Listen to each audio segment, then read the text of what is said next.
The scent of espresso and leather has become my oxygen over the past 4 years. I inhale it now as I stand outside Jacopo Moretti's office, my tablet pressed against my chest like a shield, waiting for him to finish his phone call. Through the frosted glass door, I can see his silhouette, broad shoulders, one hand gesturing as he speaks rapid Italian into his phone. Even his shadow commands respect. My fingers trace the edge of the tablet unconsciously, a nervous habit I developed somewhere between my first week as his personal assistant and the moment I realized the import business he ran wasn't quite as legal as the marble-floored headquarters suggested. 4 years, 48 months of organizing meetings that never appeared on any calendar, memorizing escape routes I pray we'll never need, and keeping secrets that could destroy entire families. The door opens without warning. Jacopo doesn't look at me as he returns to his desk, but his voice cuts through the silence with precision. The Salvatore meeting. Confirmed? 7 o'clock tonight at the warehouse on Via Tortona, I reply, following him into the office. Marco will have the perimeter secured by 6. I've arranged the alternate route through the service tunnels in case Ferrante decides to make an appearance. He finishes my sentence, finally looking up at me. His eyes are the color of storm clouds over Milan, gray and impenetrable. You think too much like them, Jasmine. It's not a compliment, but coming from Jacopo Moretti, it's the closest thing to praise I'll receive. I've learned to read the subtle shifts in his expression, the way his jaw tightens when he's calculating risk, the almost imperceptible narrowing of his eyes when someone has disappointed him. 4 years of studying a man who shows nothing to the world has made me fluent in his silence. Someone has to, I reply, setting the tablet on his desk. The catering for tonight's gala needs final approval, and your mother called again about... Tell her I'm busy. I've been telling her that for 3 weeks, Mr. Moretti. She's threatening to show up at the office. A ghost of a smile crosses his face. Gone so quickly I might have imagined it. Then I suppose I should attend this gala before she stages an intervention. The Santini Foundation Gala. Milan's most prestigious charity event, where the city's elite gather to drink champagne worth more than my monthly salary and pretend they don't know where half the attendees' money comes from. I've been to 7 of these with Jacopo, always 2 steps behind him, invisible in my black dress, holding his phone and watching for threats in designer gowns. 3 years ago, at my second gala, a woman in red Valentino had asked Jacopo if I was his girlfriend. He'd looked at her with the same expression he uses before destroying someone's business empire and said, "Jasmine is much more valuable than that. She's irreplaceable." The woman had laughed nervously and moved away. I'd stood there, feeling simultaneously elevated and diminished, wondering what it meant to be irreplaceable to a man who treated people like chess pieces. The car will be ready at 8, I say, pulling myself back to the present. I've coordinated with your security detail. Enzo will drive, Marco and Alessandro will. You'll attend with me tonight. I freeze. In 4 years, Jacopo has never asked me to attend as anything other than his assistant. I'm the woman in the background, the one who ensures his phone is charged. His schedule is clear. His exits are secure. I'm not the woman on his arm. I don't think It wasn't a request. His voice is calm, but I hear the steel beneath it. There will be people there tonight who need to see that my organization is evolving, that I value certain kinds of loyalty. Certain kinds of loyalty. The phrase settles over me like a heavy coat. In Jacopo's world, loyalty isn't given. It's tested, proven, earned through years of silence and service. I've passed those tests without even knowing I was taking them. I'll need time to prepare, I say finally. Take the afternoon. Buy something appropriate. Put it on my account. He's already turning back to his computer, dismissing me. But then he adds, almost as an afterthought, "Wear your hair down, Jasmine. You always wear it up." The comment catches me off guard. I reach up unconsciously to touch the tight bun I've worn every day for 4 years, professional and severe, How many times has he noticed? How many details about me has he filed away in that calculating mind? Yes, Mr. Moretti. I turn to leave, but his voice stops me at the door. Jasmine.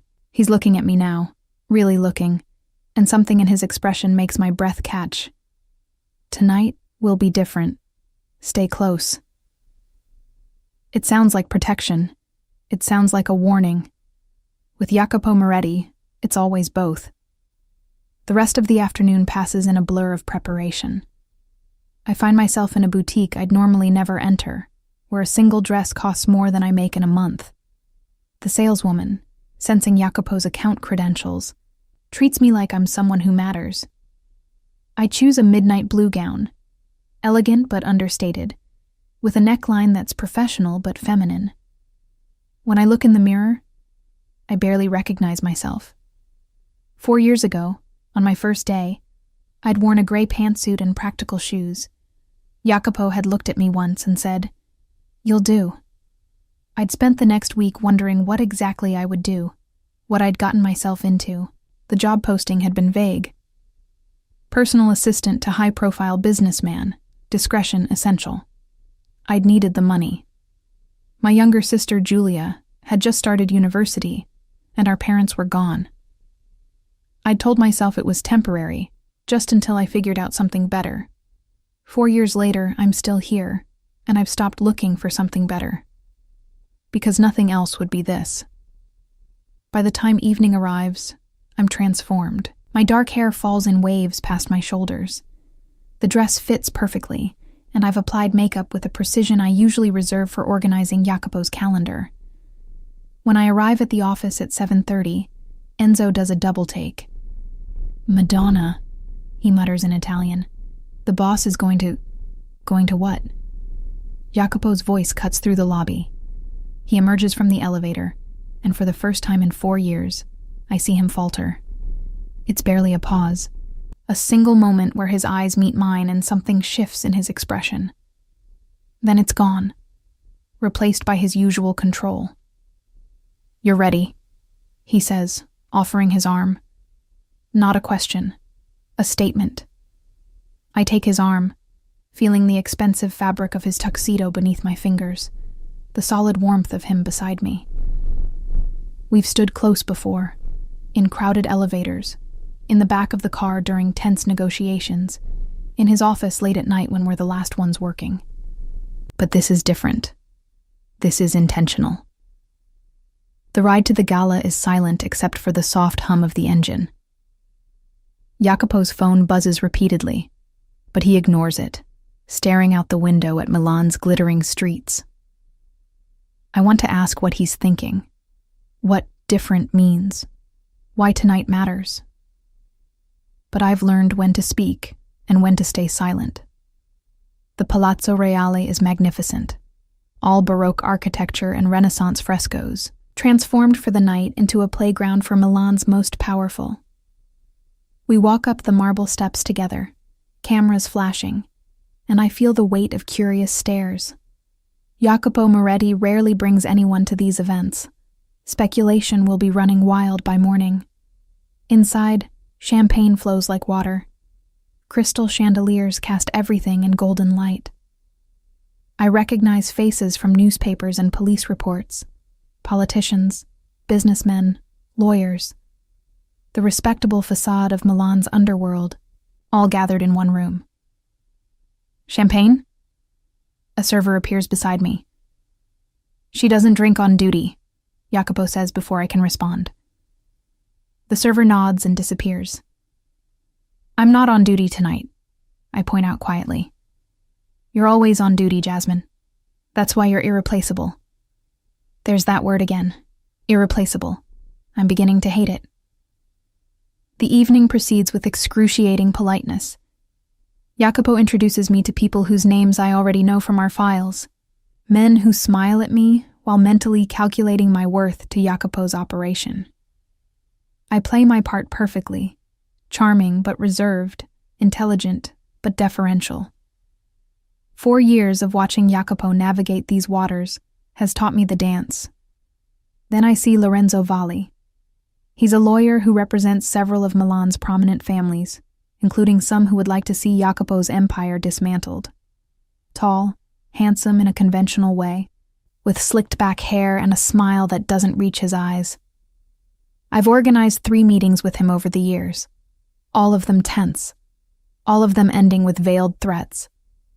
He's watching me from across the room, and something in his expression makes my skin crawl. Jasmine. Jacopo's hand settles at the small of my back, possessive and protective. I need to speak with Santini. Will you be? I'll be fine, I assure him, though my eyes are still on Lorenzo.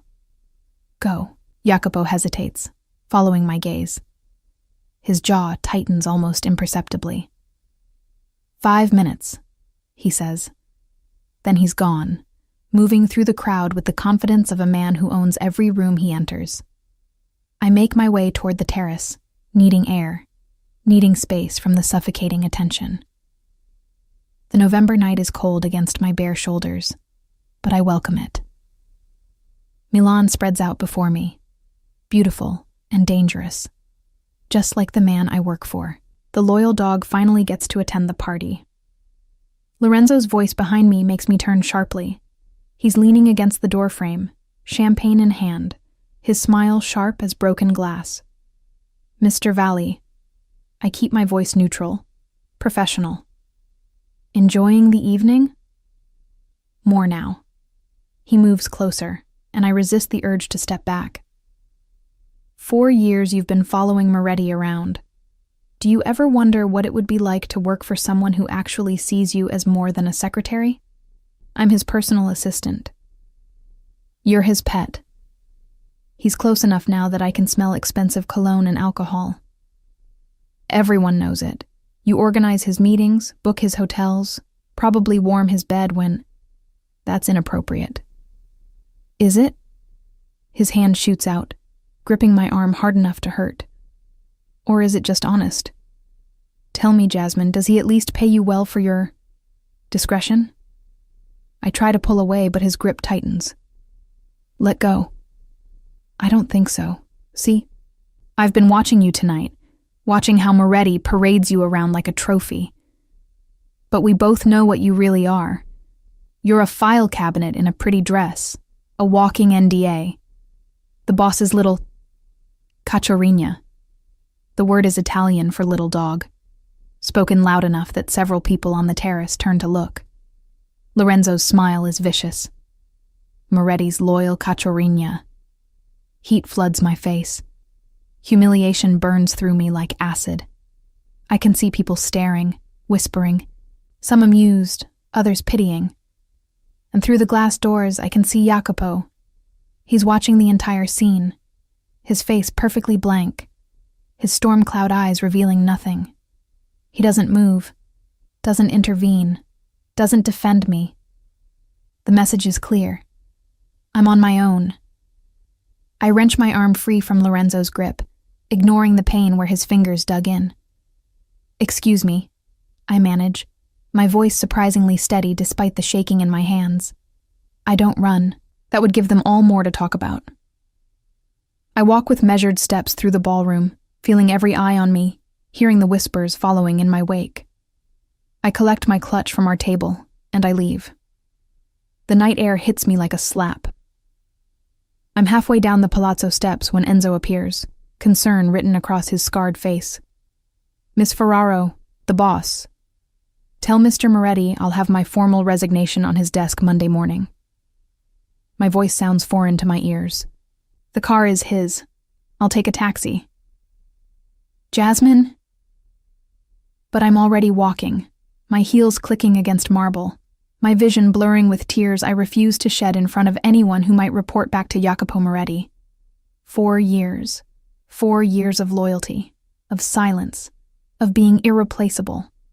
And when it mattered, when I needed him to do something, anything, to show that I was more than just another asset to be managed, he'd stood there and watched me be humiliated. I don't look back. The apartment is cold when I arrive at 2 a.m, my feet screaming from walking 6 blocks in heels before I finally flag down a taxi. I kick off my shoes and sink onto the couch, my dress pooling around me like spilled ink. My phone has been buzzing for the past 3 hours. Enzo, Marco, even Jacopo's mother somehow. Everyone except the one person whose call I'm both dreading and desperately wanting. But Jacopo Moretti doesn't call. Of course he doesn't. He's probably still at the gala, shaking hands and making deals, utterly unbothered by my dramatic exit. I pull out my laptop and begin typing. The resignation letter comes easily, professionally worded despite the emotion churning inside me. After 4 years of dedicated service, I hereby resign from my position effective immediately.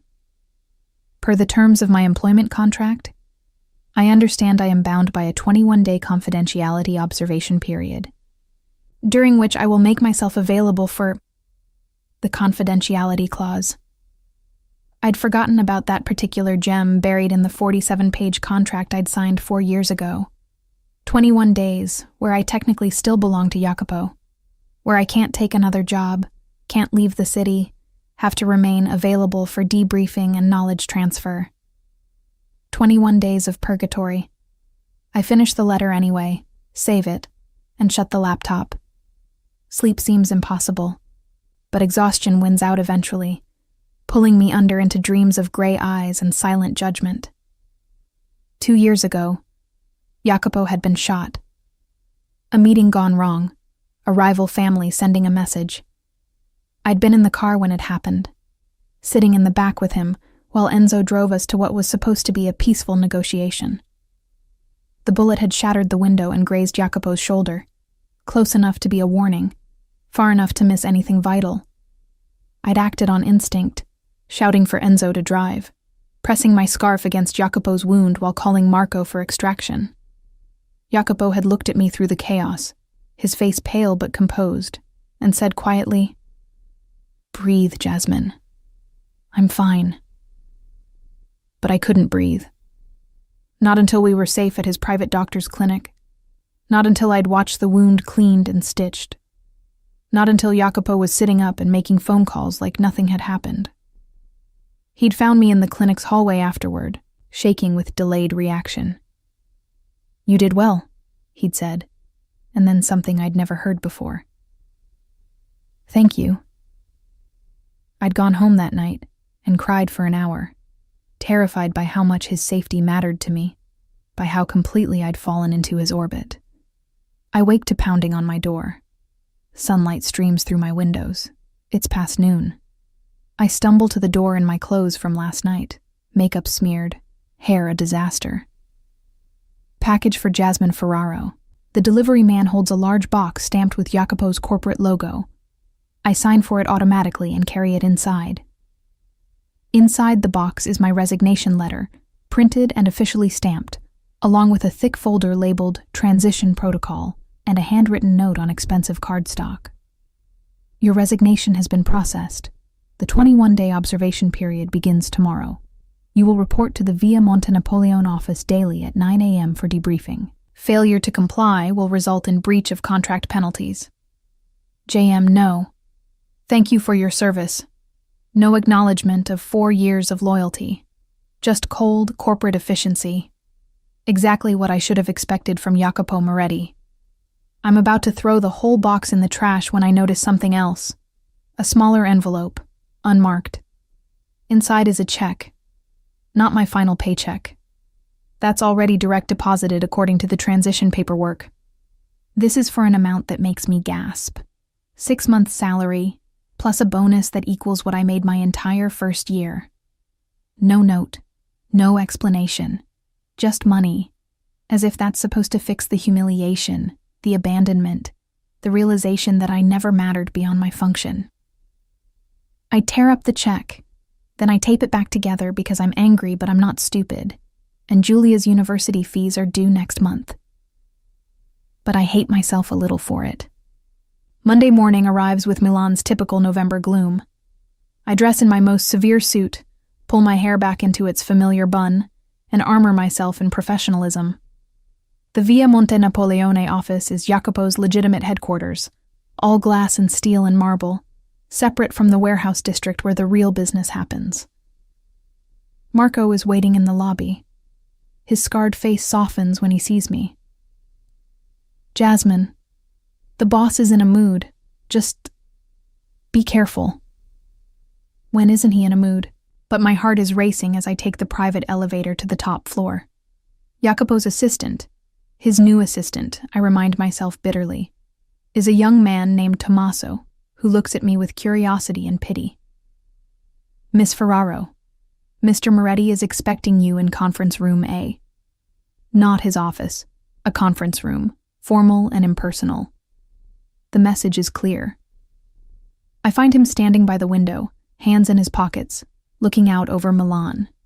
He doesn't turn when I enter. Your resignation cited personal reasons, he says without preamble. Care to elaborate? I don't believe I'm required to. You're not. He turns then, and I'm struck by how tired he looks. There are shadows under his eyes I've never seen before. But I'm asking, why? So you can document it? Make sure I'm not leaving for a competitor? The bitterness in my voice surprises even me. Don't worry, Mr. Moretti. I have no intention of taking my knowledge of your operation elsewhere.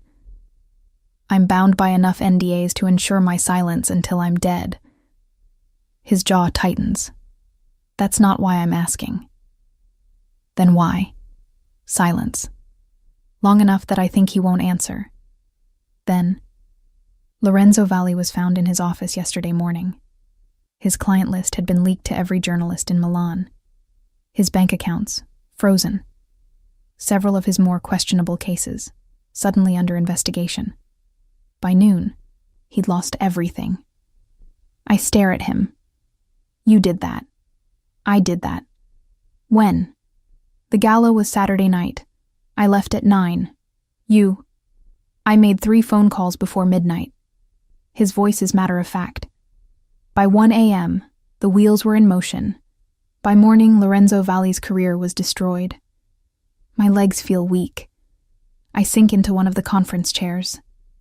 Why didn't you say something?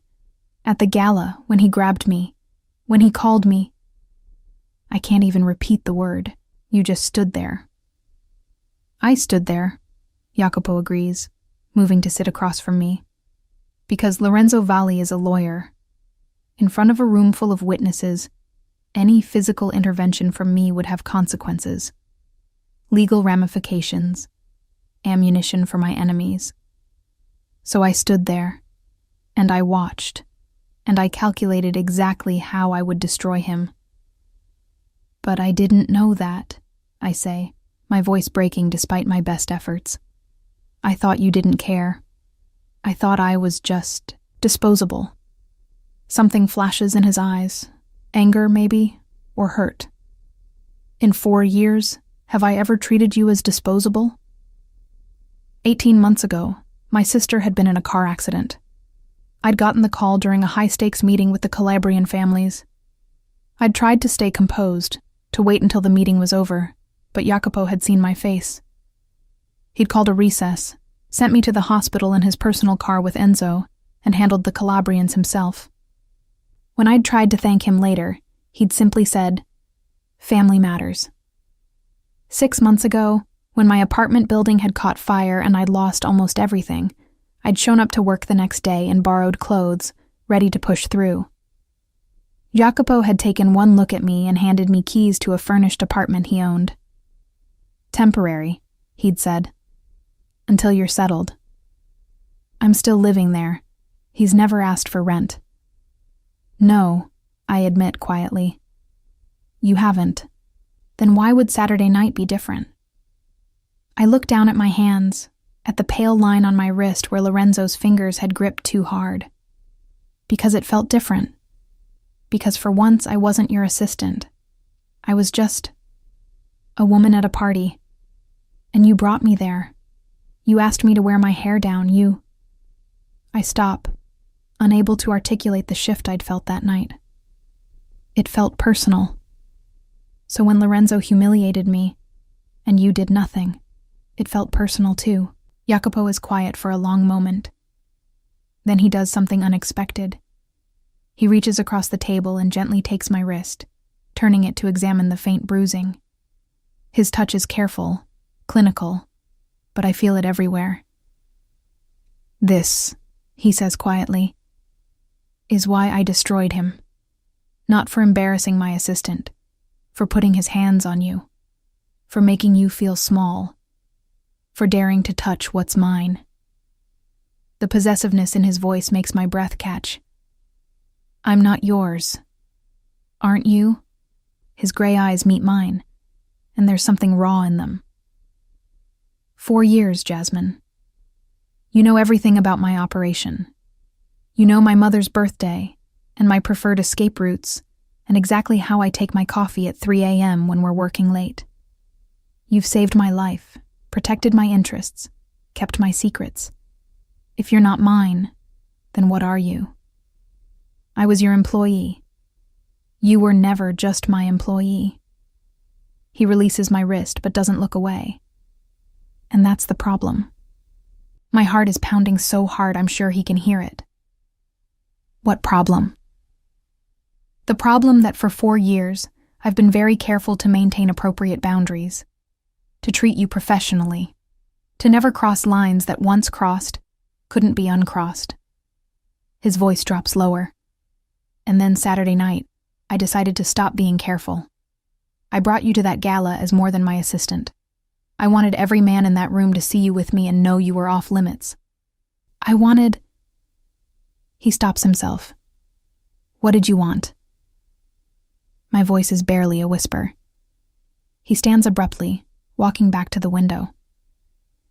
It doesn't matter. You've resigned. The 21 days will pass. You'll move on to something safer. Someone who won't put you in situations where lawyers grab you at galas. Someone who can actually defend you publicly instead of having to destroy them in the shadows. I should agree. I should take this out he's offering and run. But instead, I hear myself asking, what if I don't want someone safer? He turns sharply. Jasmine. My phone rings, cutting through the tension. Unknown number. I almost ignore it, but something makes me answer. Jasmine Ferraro? The voice is smooth, cultured, unfamiliar. Yes. This is Salvatore Ferrante. I believe we should meet. The name sends ice through my veins. Salvatore Ferrante is Jacopo's primary rival, the head of a competing family that's been trying to expand into Moretti territory for years. I've never spoken to him directly, but I've organized enough counter-strategies against him to know he's dangerous. I have nothing to say to you. On the contrary, you have 4 years of valuable information about Jacopo Moretti's operations, information that would be worth quite a lot to the right buyer. Meet me tomorrow, 2 p.m., Caffè Centrale. Come alone, or I'll have to send my men to retrieve you in a less pleasant manner. The call disconnects. I'm frozen, the phone still pressed to my ear. Jacopo was at my side instantly. Who was it?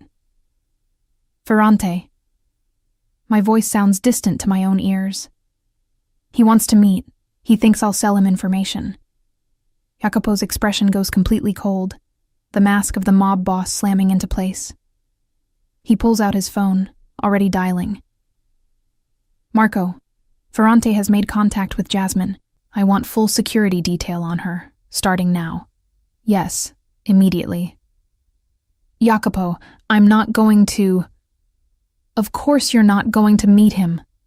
He's pacing now, his mind clearly racing through scenarios and countermeasures. But he won't stop with a phone call.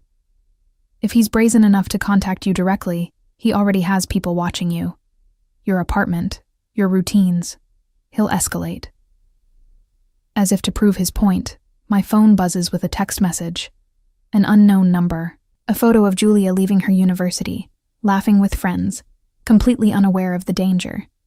Nice sister you have. Would be a shame if something happened to her. 2 p.m. tomorrow. Don't be late.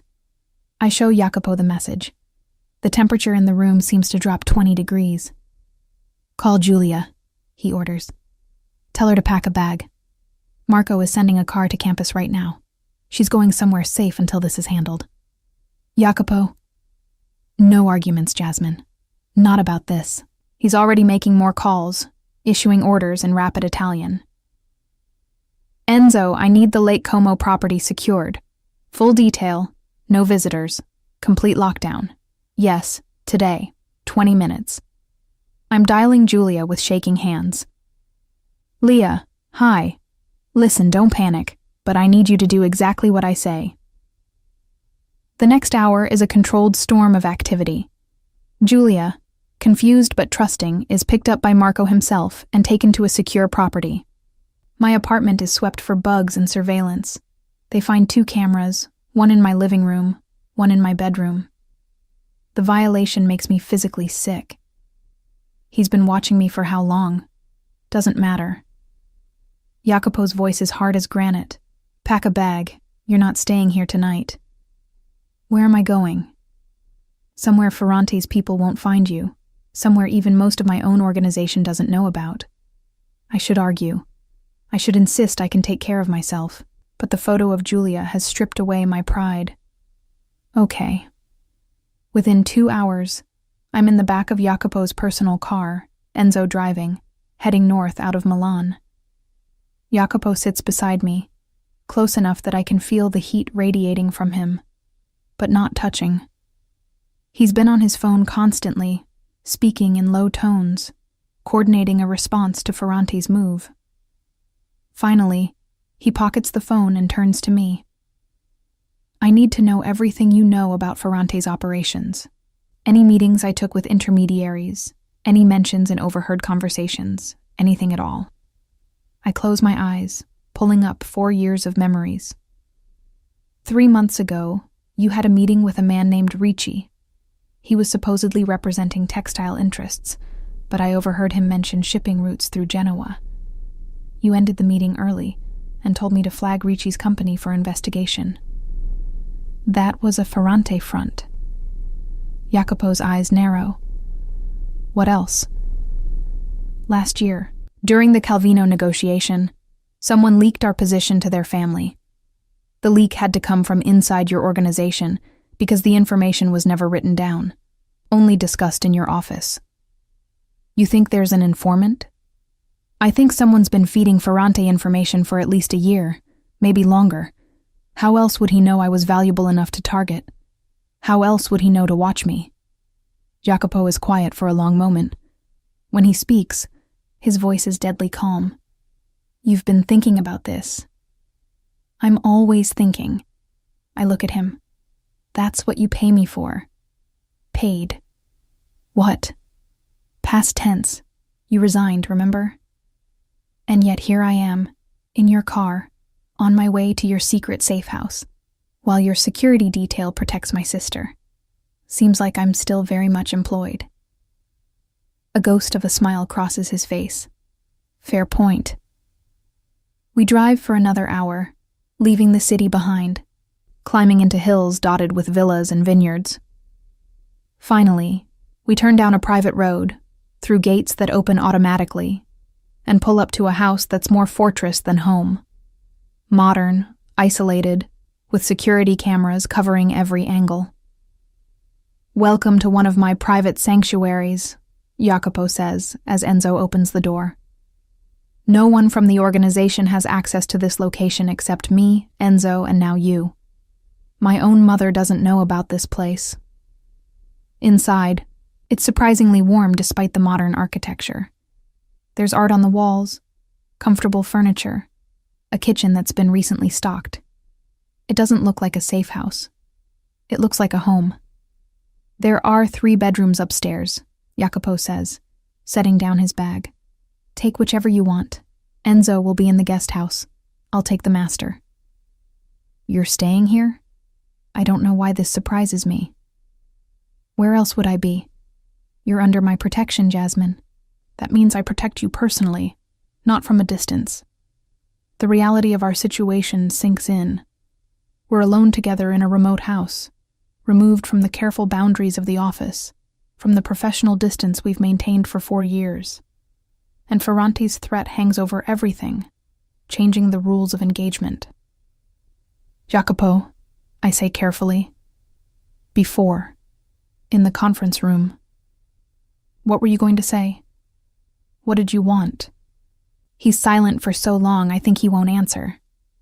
Then, I wanted them to know you were mine, not my assistant, Not my employee. Mine. And that's dangerous, Jasmine. For both of us. Because the moment people understand how much you matter to me, you become the perfect leverage. And now Ferrante knows. Now Ferrante thinks he knows. He thinks you're valuable because of the information you possess. He doesn't understand that you're valuable because... He stops himself again. Because what? He turns to face me fully, and the expression in his eyes makes my breath catch. Because somewhere in the past 4 years, protecting you stopped being about protecting an asset and became about protecting the one person in this godforsaken world that I actually give a damn about. The confession hangs between us, raw and dangerous. I resigned, I whisper, to get away from this, from you, from feeling like I'm yours without actually being yours. I know. He takes a step closer. And I let you go because it was the right thing to do. Because you deserved better than being claimed by a man like me. But then Ferrante threatened you, threatened Julia, and I realized something. What? That letting you go doesn't mean I'll stop protecting you. It doesn't mean I'll stop destroying anyone who hurts you. It doesn't mean you stop being mine. Another step closer. It just means I torture myself with the knowledge that you're out there, vulnerable, and I can't be the one keeping you safe every second of every day. I should step back, should maintain the distance, should remember all the reasons this is a terrible idea. Instead, I close the space between us, looking up into those storm cloud eyes. Then don't let me go. For a moment, he just stares at me. Then his hand comes up to cup my face with devastating gentleness. If I don't let you go, I'll never be able to. Once I claim you, Jasmine, there's no going back. You'll be mine in every way that matters. And I don't share. I don't compromise. I don't do half measures. I know who you are, Jacopo. I've known for 4 years, and I'm still here. You're here because Ferrante forced your hand. I'm here because when that photo of Julia came through, the first thing I thought was, Jacopo will protect her. Not the police, not some bodyguard service, you. Because I trust you with the people I love, even when I'm terrified of how much I want you. Something breaks in his careful control. His other hand tangles in my hair, pulling me closer. You want me? I've wanted you for 2 years, maybe longer. I just convinced myself it was admiration, or loyalty, or Stockholm Syndrome, or anything but what it actually was. And what is it actually? I meet his eyes steadily. Love. Terrifying, inconvenient, probably going to get me killed love.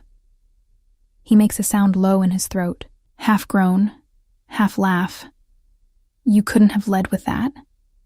Before the resignation? Before this mess with Ferrante? Would it have changed anything? It would have changed everything. His thumb traces my lower lip. But we're here now.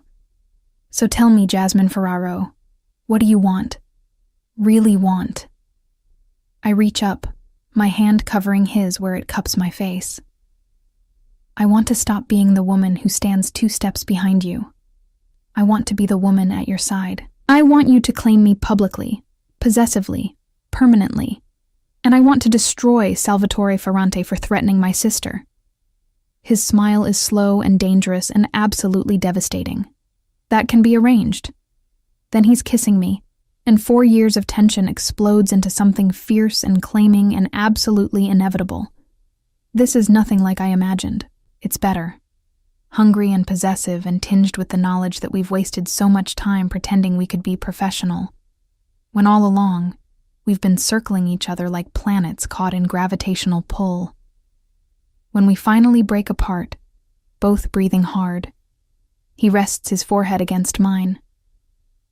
Tomorrow, we deal with Ferrante.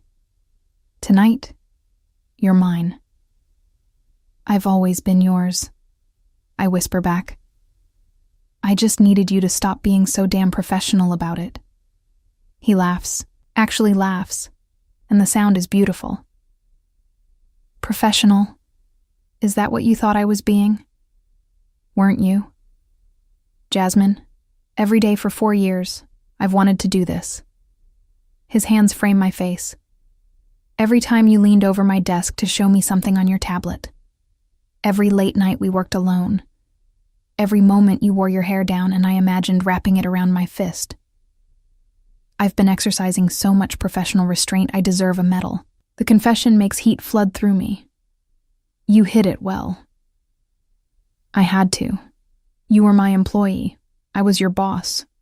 There are lines that shouldn't be crossed, rules that exist for good reasons. His voice drops.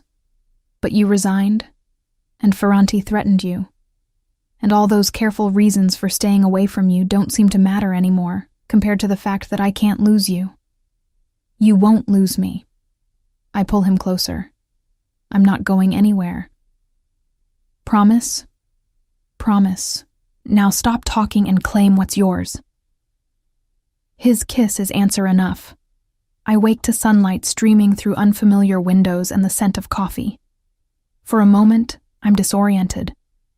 This isn't my apartment, isn't the guest room at Jacopo's estate. Then memory floods back. The safe house. Ferrante's threat. Jacopo's confession.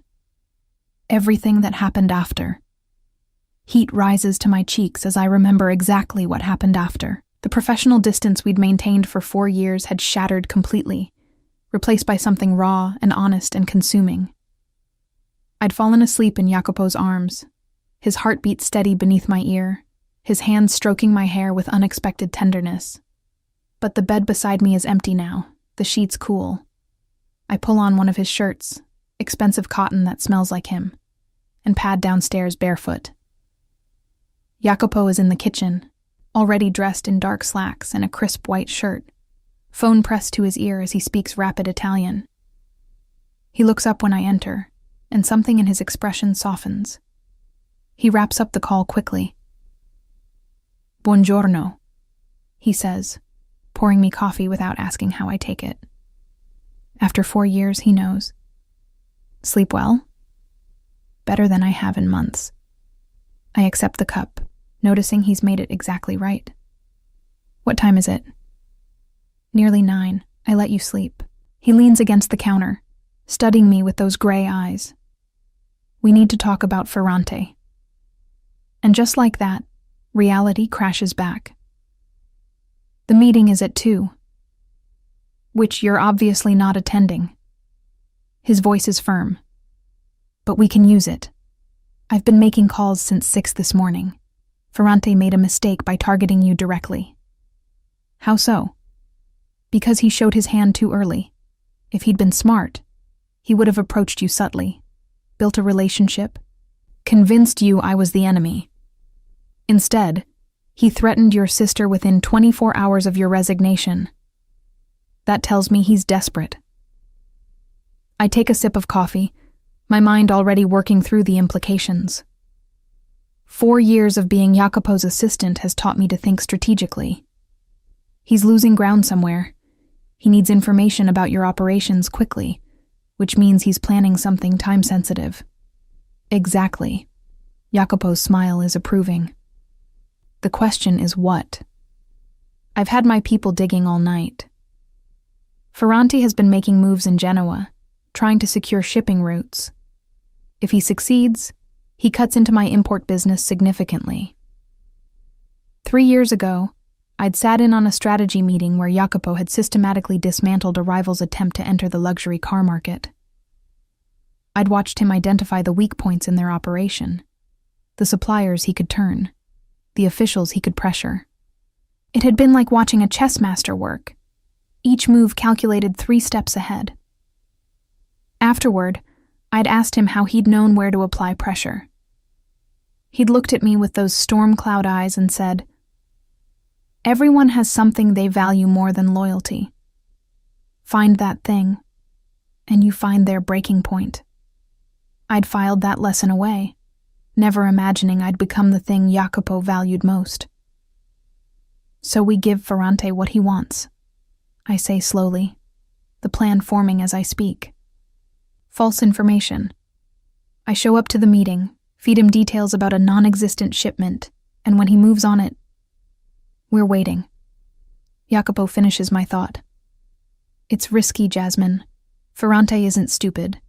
He'll have you watched, possibly searched, and if he suspects you're working with me, he won't, because I'll give him just enough truth to make the lies believable. I set down my coffee cup, my mind racing. The Calvino negotiation last year, the one where information leaked. I can tell Ferrante I was the source, that I've been feeding his informant details for months but got scared when you started investigating. It explains why I resigned, why I'm willing to meet him. Jacopo is quiet for a long moment, his expression unreadable. You've thought about this before, about how you'd betray me if you wanted to. The accusation stings, but I meet his eyes steadily. I've thought about how someone could betray you.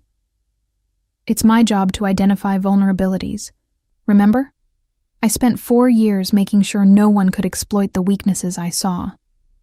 And now you're using that knowledge to set a trap. Now I'm using it to protect us. I move closer to him. Ferrante threatened Julia. He put cameras in my bedroom. He thinks I'm weak, exploitable. Let's prove him wrong. Something fierce and proud flashes in Jacopo's eyes. You're not weak. You never were. His hand comes up to cup my face. But this plan requires you to walk into danger without me there to protect you. You'll be protecting me, just not visibly. I lean into his touch. Besides, I've been in danger for 4 years. Every meeting you sent me to, every file you had me organize, every conversation you trusted me to keep secret, all of it was dangerous. The only difference is now I'm choosing it consciously. That's not comforting. It's not meant to be. It's meant to be honest. I cover his hand with mine. Last night, you said I was yours. Did you mean it? Every word. Then trust me to do this. Trust that 4 years of watching you work taught me something about strategy and manipulation and playing the long game. He pulls me closer, his forehead resting against mine. You're terrifying, you know that? Brilliant and brave and absolutely terrifying. I learned from the best. His laugh is low and warm. We need to prep you. If you're going to sell this lie to Ferrante, every detail has to be perfect. He'll be looking for inconsistencies, signs that you're working with me. We spend the next 3 hours going over my story, building layers of believable deception. Jacopo questions me relentlessly, poking holes in my narrative, forcing me to think through every possible angle. It's exhausting and exhilarating, like the best kind of mental sparring. Why did you really resign? He asks for the 5th time, playing Ferrante's role. Because Lorenzo Valli humiliated me at the gala, and Jacopo did nothing. He just stood there and watched me be degraded in front of Milan's elite. I realized I was nothing to him, just an employee, easily replaced. But you stayed loyal for 4 years. Why break now? Because for 4 years, I told myself there was something more beneath the professionalism. That the way he looked at me sometimes meant something. The gala proved I was delusional. And then when his lawyers sent over the confidentiality paperwork, I saw an opportunity. 21 days where I'm still bound to him legally but free enough to make my own choices. Jacopo's jaw tightens, even though he knows it's acting. Hearing me articulate a version of events where he failed me clearly bothers him, even in fiction. And the information you're offering? He prompts. Shipping schedules for the Genoa routes, details about his security protocols, names of officials on his payroll, and... I hesitate. This part is the riskiest. Information about his personal vulnerabilities. Such as... I look at Jacopo, and even though we're still in character, my voice softens. Such as the fact that despite his reputation for being untouchable, He has people he cares about. His mother, his inner circle, and apparently his assistant, though he hid that well until it was too late. Jacopo breaks character, pulling me into his arms. That part's not fiction. I know. I rest my head against his chest. That's what makes it believable. At 1 o'clock, we drive back toward Milan. I'm dressed in clothes that suggest someone who's been struggling financially. Last season's styles, good quality but worn. My hair is back in its severe bun. I look like exactly what I'm supposed to be. A woman who's been discarded and is looking for revenge. Jacopo drops me 3 blocks from Caffè Centrale. Before I get out of the car, he pulls me back for one more kiss. Enzo will be in the cafe. Marco is in the building across the street with a rifle. I'll be in the surveillance van 2 blocks away, listening to everything. You're not alone in this. I know. But my hands are shaking slightly as I reach for the door handle. Jasmine. He catches my hand. If anything feels wrong, if Ferrante deviates from what we expect, you say the word contract. We'll extract you immediately. Contract. Got it. I squeeze his hand once more, then force myself to let go. The walk to Caffè Centrale feels like miles even though it's only 3 blocks. I'm hyper-aware of everyone around me, every car that passes, every stranger's glance. By the time I push through the cafe doors, my heart is racing. Salvatore Ferrante sits at a corner table, distinguished and dangerous in equal measure. Salt and pepper hair, expensive suit, the kind of smile that doesn't reach cold eyes. He stands when he sees me, ever the gentleman. Miss Ferraro, thank you for coming. Please, sit. I slide into the chair across from him, my purse clutched in my lap. I can see Enzo at the bar, reading a newspaper, apparently oblivious. You threatened my sister. Insurance, Ferrante says smoothly. I needed to ensure you'd take this meeting seriously. Your sister is perfectly safe, I assure you, as long as you cooperate.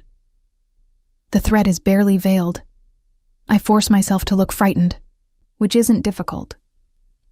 What do you want? What I want, Miss Ferraro, is very simple. 4 years of information about Jacopo Moretti's operations. In exchange, I'll pay you handsomely and ensure neither you nor your sister ever have to worry about money again. How much? He names a figure that would be tempting if I didn't already know it's a lie. Ferrante has no intention of paying me. Once he has what he wants, I'll be a liability to be eliminated. That's generous, I say carefully. But how do I know you'll actually pay? How do I know you won't just kill you once I have the information? He smiles. Because I'm a businessman, Miss Ferraro. Dead informants can't provide ongoing intelligence. I'm not looking for a one-time transaction.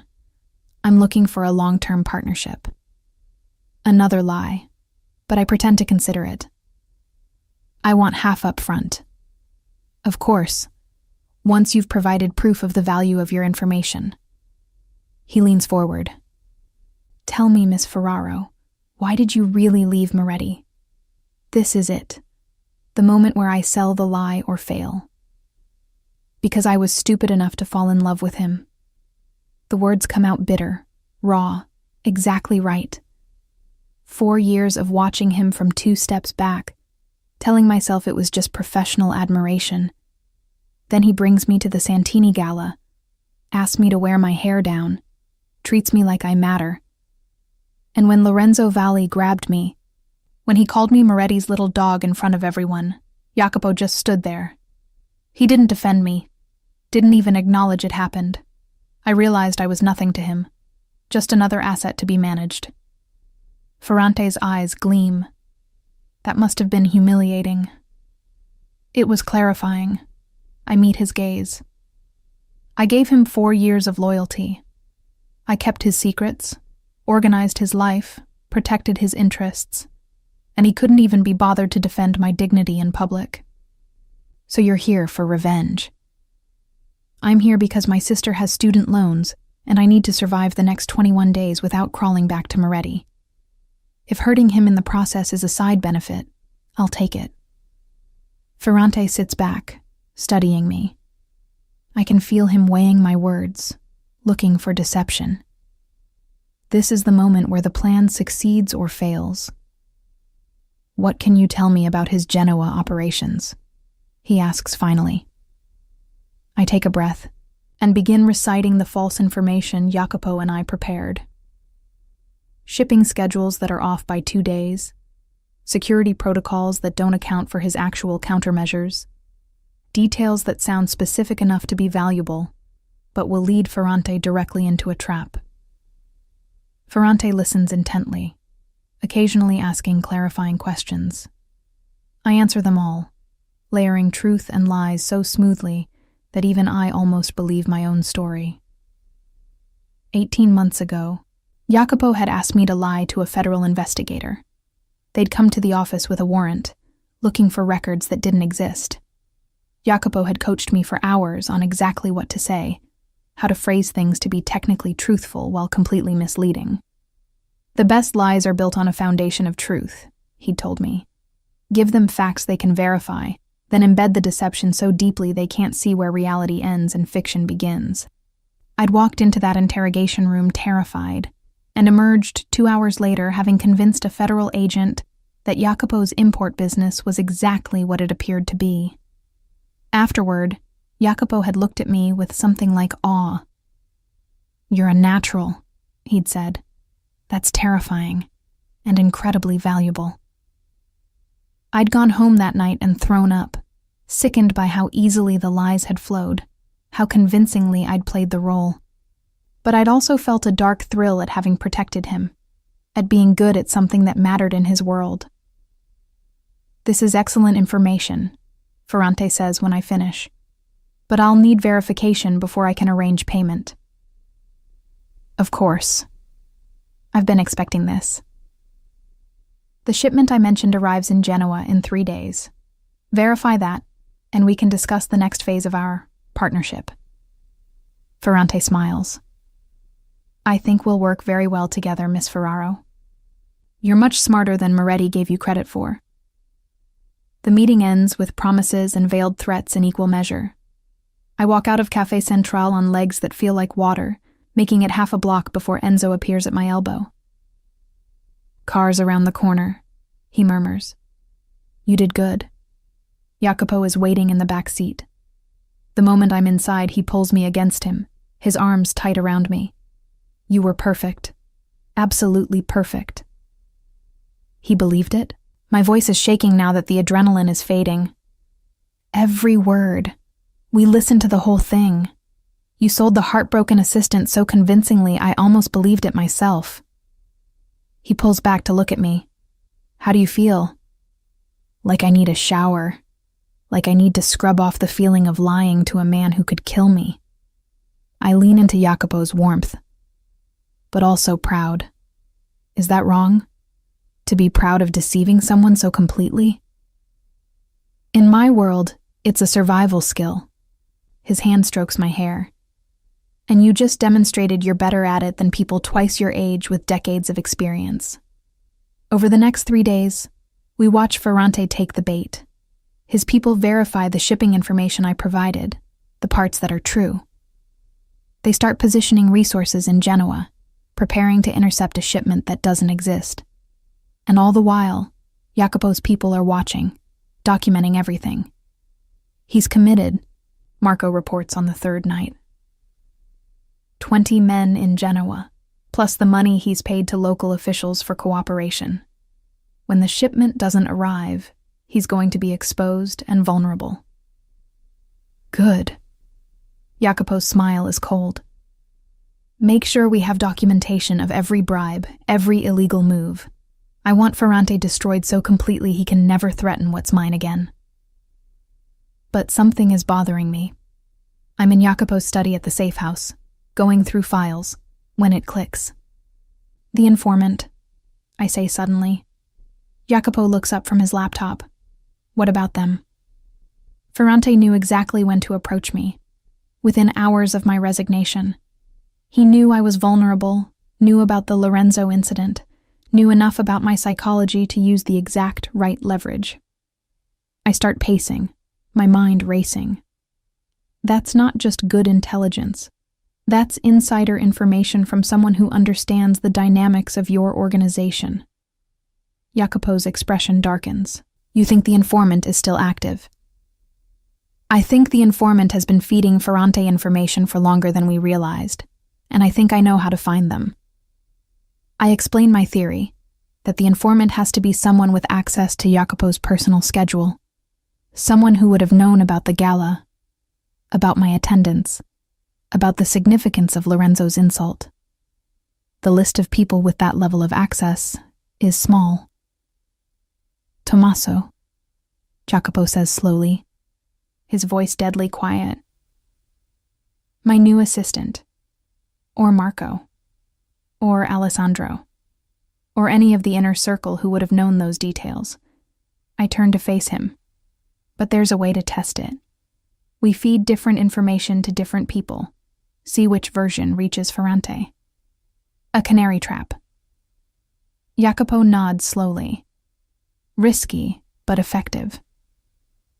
We spend the next day implementing the plan, carefully feeding slightly different details about our next move to each member of Jacopo's inner circle. Then we wait. The answer comes faster than expected.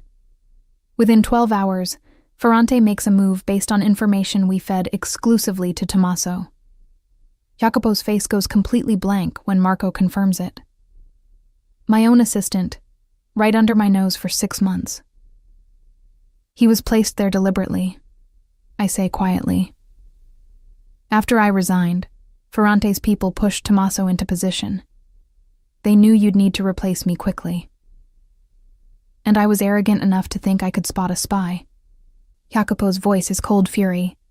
While I was worried about you being vulnerable, they were already inside my organization. So we use it. I move to his side. Tommaso doesn't know we've identified him. We feed him exactly what we want Ferrante to know. We control the information flow. Jacopo looks at me with something like wonder. 4 years ago, you were a graduate with a business degree and no idea what you were getting into. Now you're planning counterintelligence operations. I had a good teacher. I lean against his desk. So what do we tell Tommaso? What's the final piece of bait? His smile is slow and dangerous. We tell him that you've become a liability, that I can't trust you anymore, that I think you might be working with Ferrante, and that I'm planning to eliminate the problem permanently. Horror floods through me. Jacopo, if Ferrante thinks you're going to kill me, he'll try to extract you first. Get you to safety so he can debrief you properly. Get every last piece of information before I can silence you. Jacopo's hands frame my face. And when he makes that move, we'll be ready. We'll catch him in the act of trying to extract an informant. We'll have documentation of Tommaso's betrayal, and we'll destroy both of them in one move. Using me as bait. Using us as bait, he corrects. Because I'll be right there, Jasmine. I won't let anything happen to you. I should be terrified. Should be arguing against a plan that puts me directly in danger. But instead, I feel that same dark thrill I'd felt lying to the federal investigator, the same sense of being good at something dangerous and important. Okay, I say, let's do it. That night, Jacopo has a carefully staged conversation with Tommaso in his office, with me deliberately absent. I listen via the secure feed Enzo set up. Miss Ferraro's resignation has created complications, Jacopo says, his voice cold. I've reviewed her activities over the past week. The meeting with Ferrante, the information she provided him.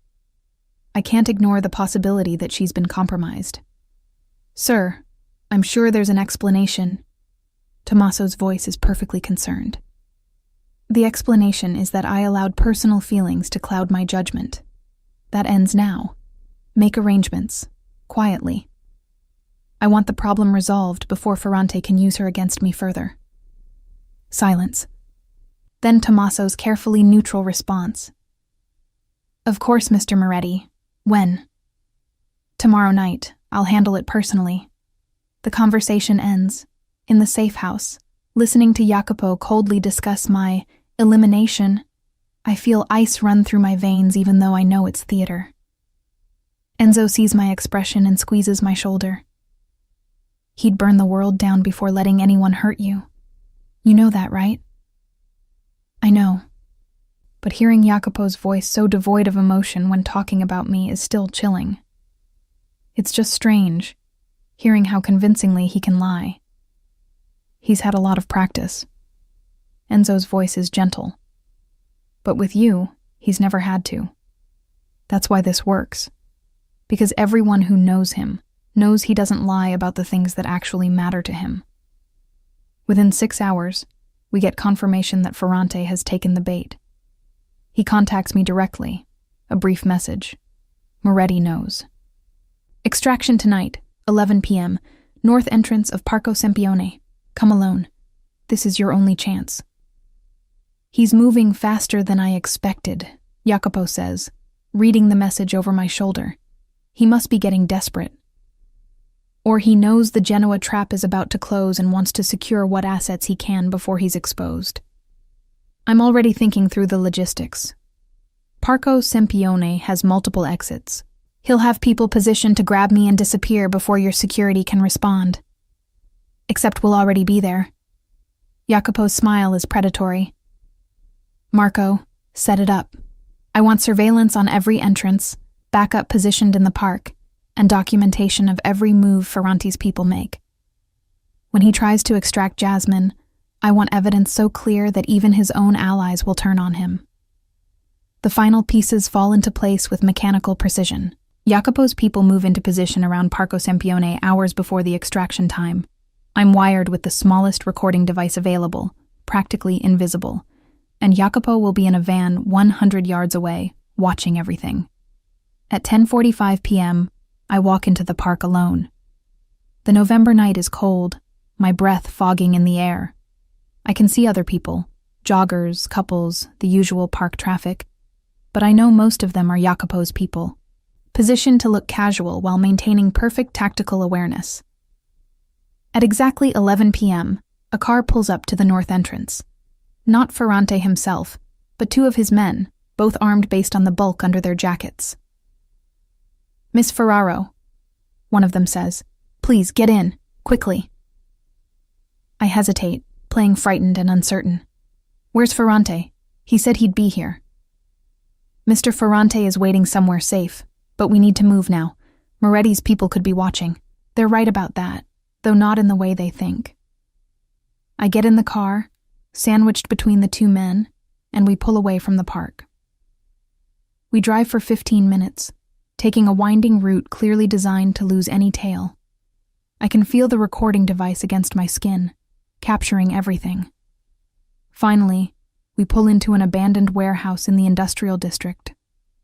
Salvatore Ferrante is waiting inside, along with Tommaso. The sight of Jacopo's assistant standing with Ferrante confirms everything. I let my expression show betrayal.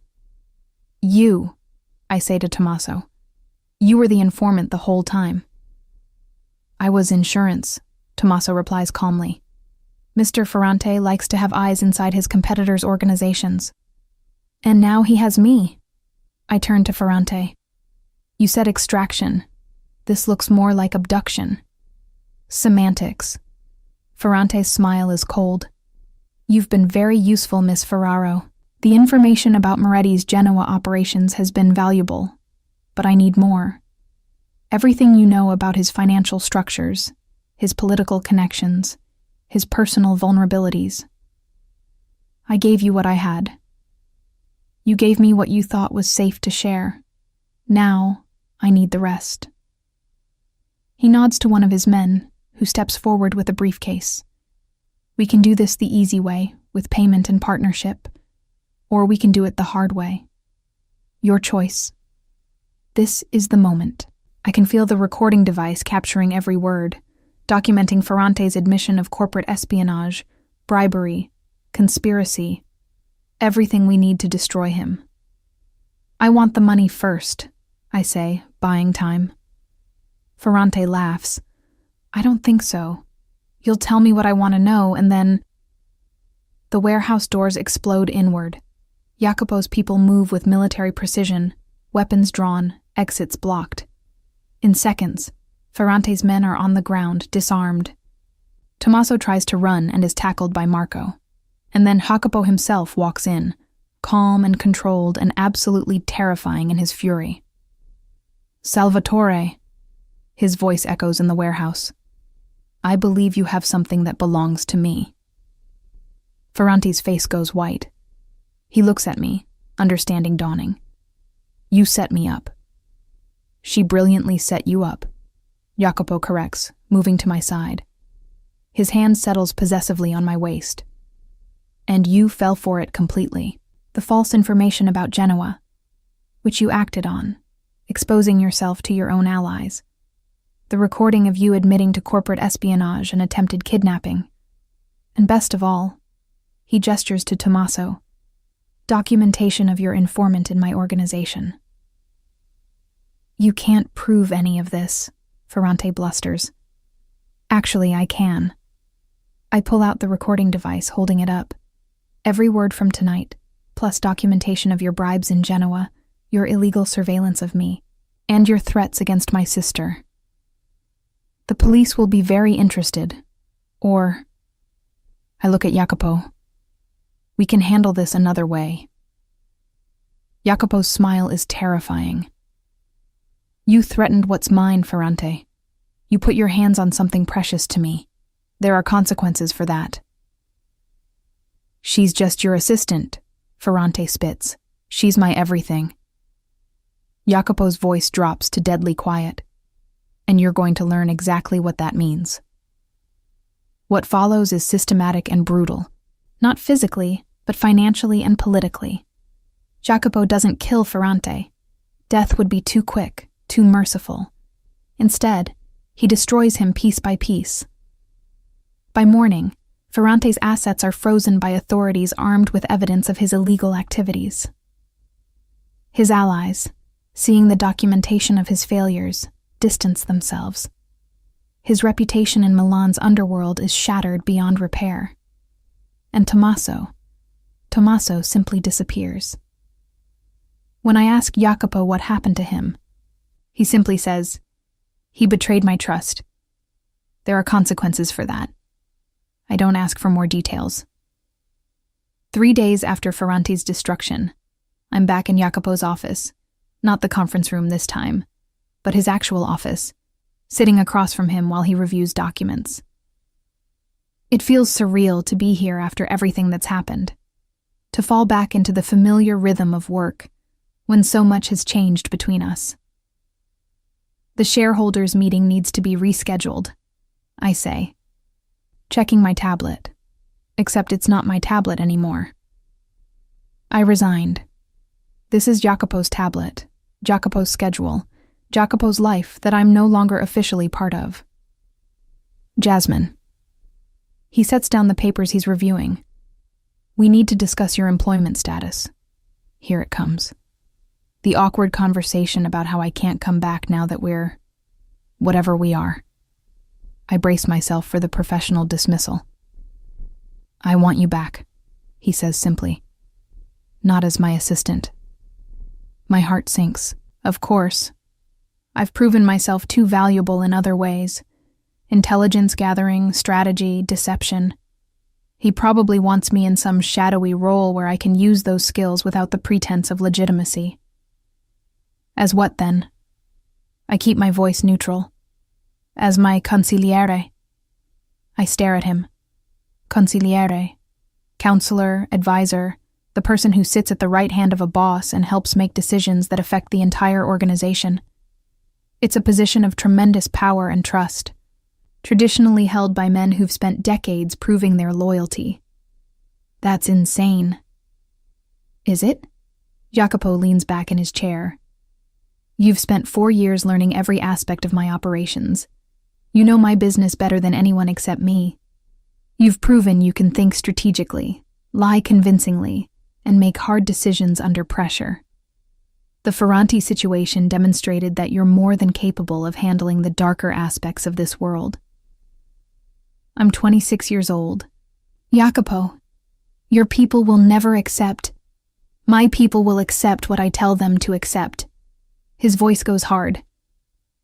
And after Ferrante, after you identified the informant and planned the entire counter-operation, they'd be fools not to recognize your value.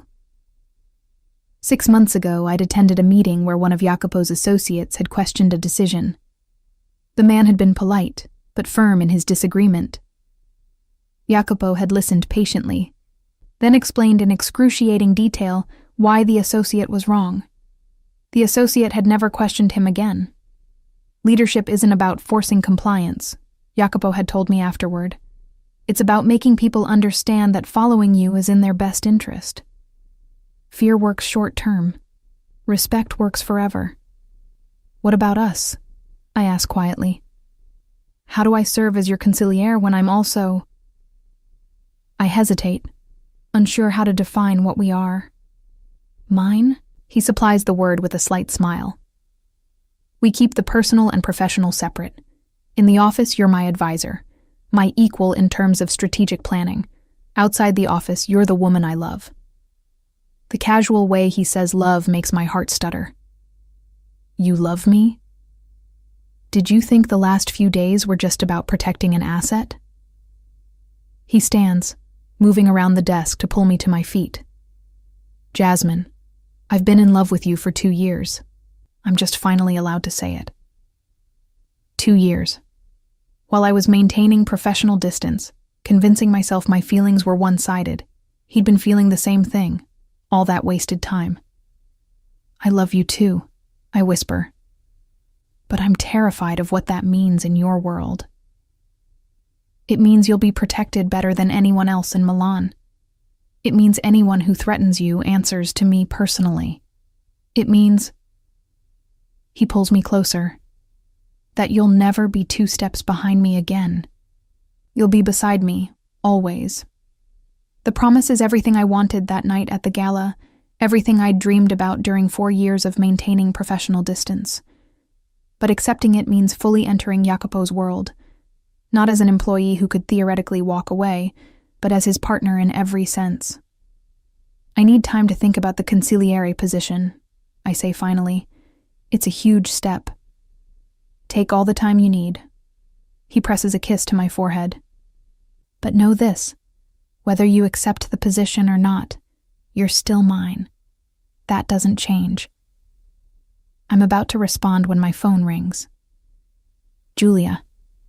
I'd been so focused on Ferrante and the aftermath that I'd barely checked in with my sister beyond confirming she was safe. Leah. Hi. I'm so sorry I haven't called. Jasmine. Oh my God. What is happening? Her voice is panicked. There are men outside the safe house, and I saw on the news that Salvatore Ferrante was arrested. And someone said you were involved, and I don't understand any of this. Guilt crashes through me. In protecting Julia from physical danger, I'd left her terrified and confused. I'll come explain everything. I'm leaving now. The drive to Lake Como takes 90 minutes. Jacopo insists on coming with me, along with Marco for security. We make the trip in tense silence, both of us preparing for what will be a difficult conversation. Julia is waiting on the terrace of the safe house, pacing frantically. When she sees me, she runs over and hugs me so hard I can barely breathe. You're okay. Oh, thank God, you're okay. I'm fine, Leah, I promise. I pull back to look at her. But we need to talk. What follows is the hardest conversation of my life. I tell Julia everything, about Jacopo's real business, about my role as his assistant, about Ferrante's threat and the trap we set. I leave out the parts about my relationship with Jacopo, focusing on the facts she needs to understand why her life was in danger.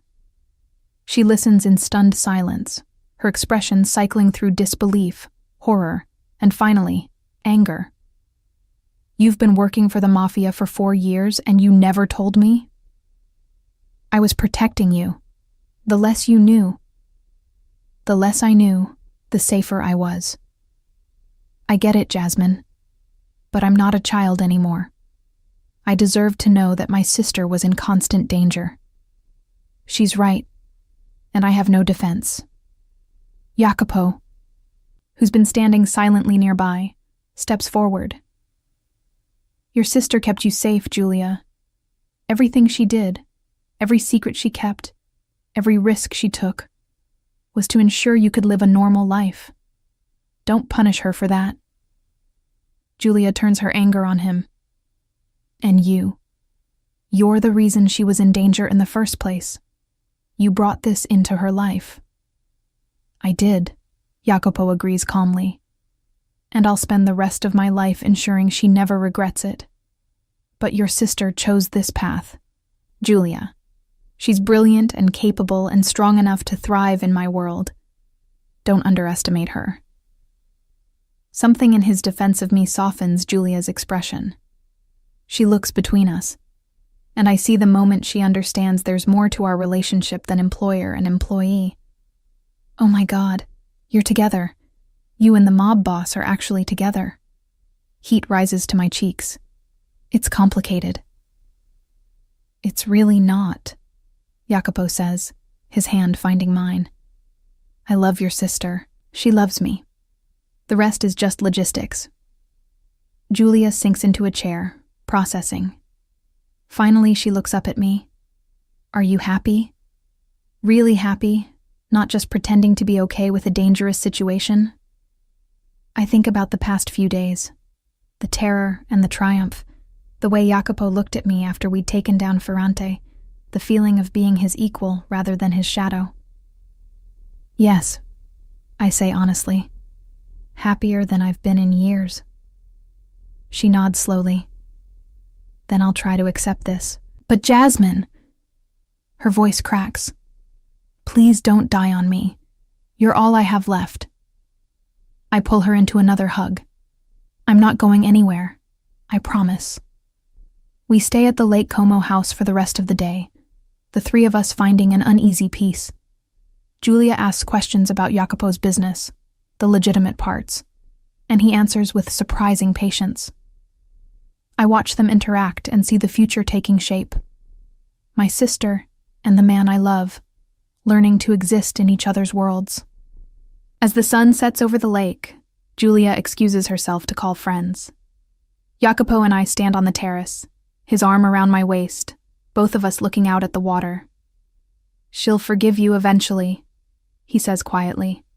I hope so. I lean into his warmth. I've spent 4 years keeping her separate from this life. It's strange to have her know everything. Strange but honest. He turns me to face him.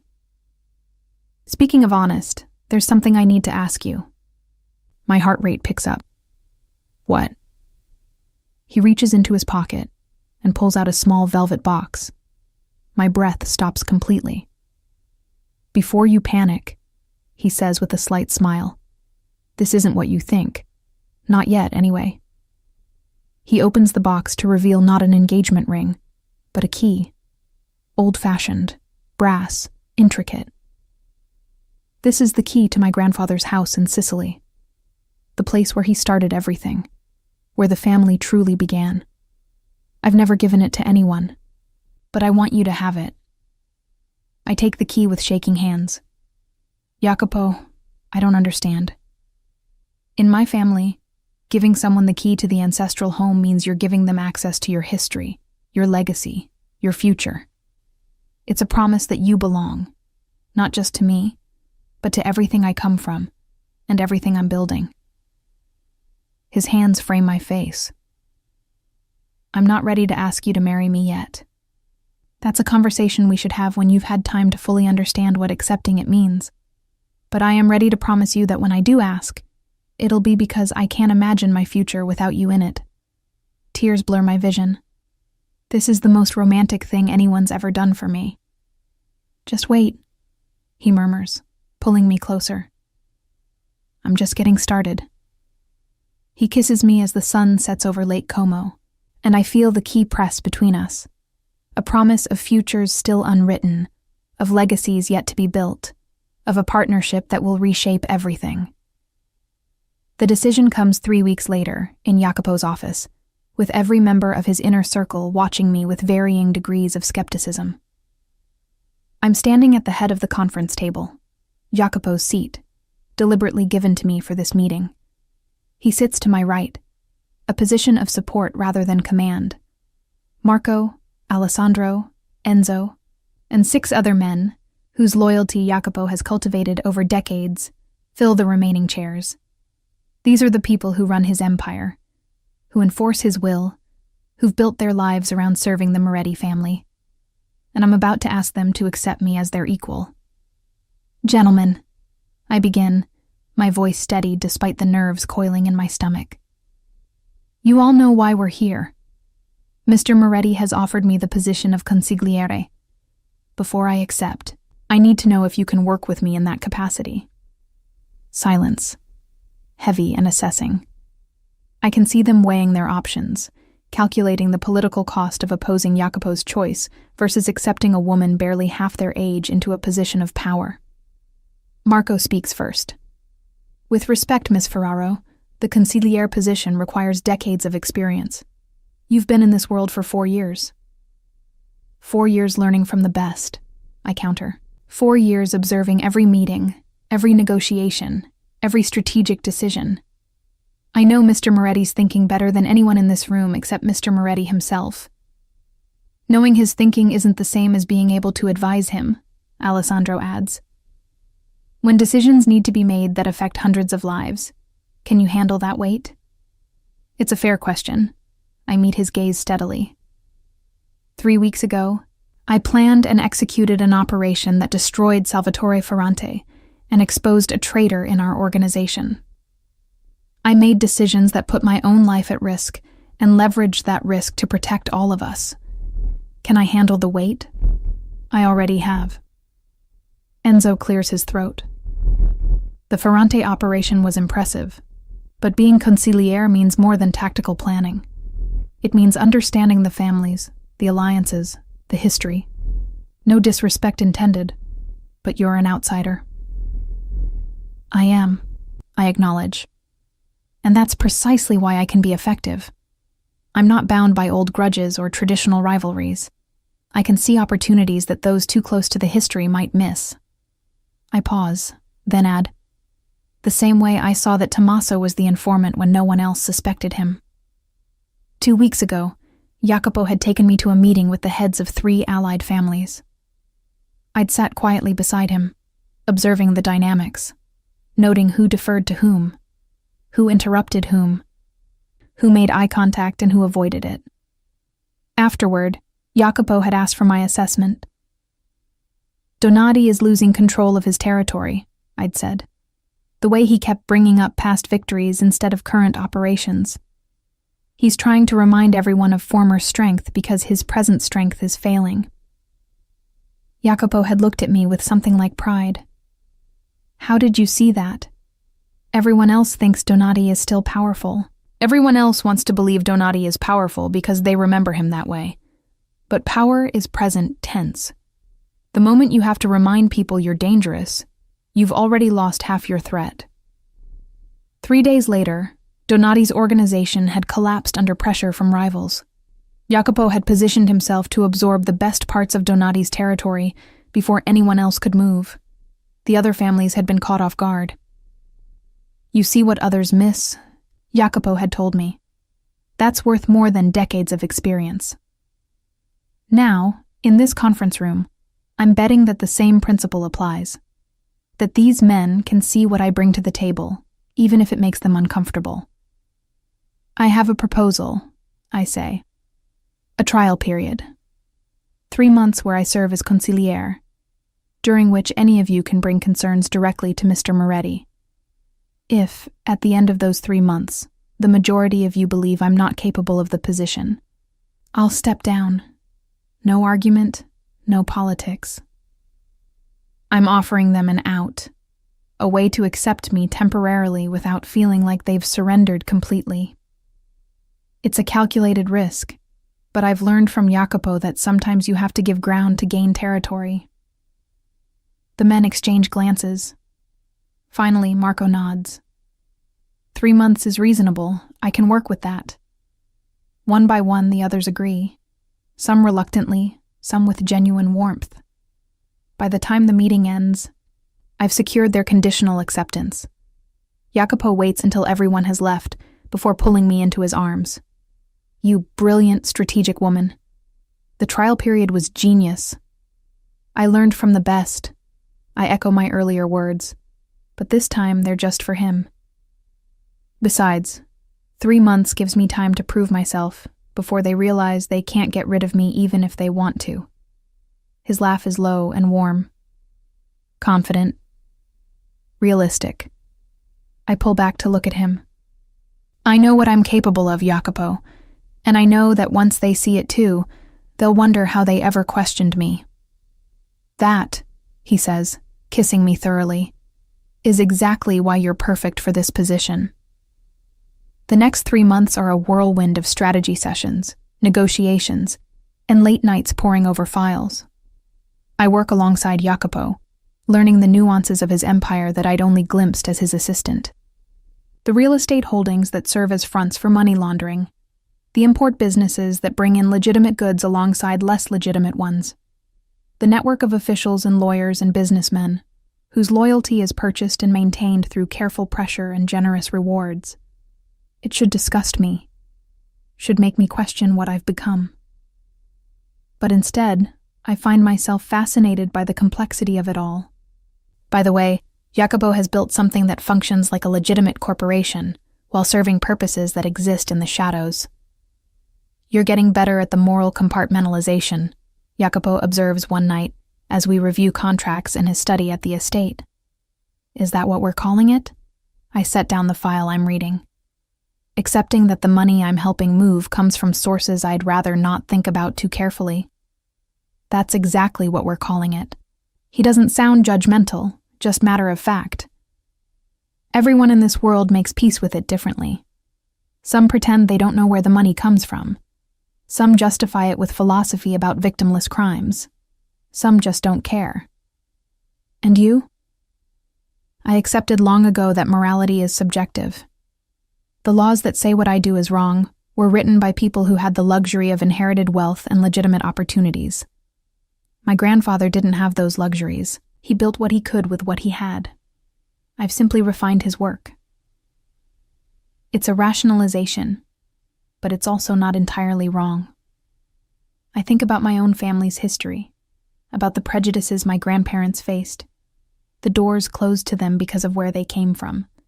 Jacopo's grandfather had faced similar barriers and chosen a different path through them. I'm not sure I can embrace it the way you have, I admit, but I can accept it as the reality we work within. That's enough. He pulls me into his lap, and I curl against him.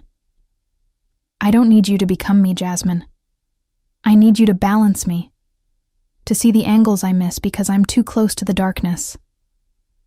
It's the most honest thing he said about why he wants me as consiliary.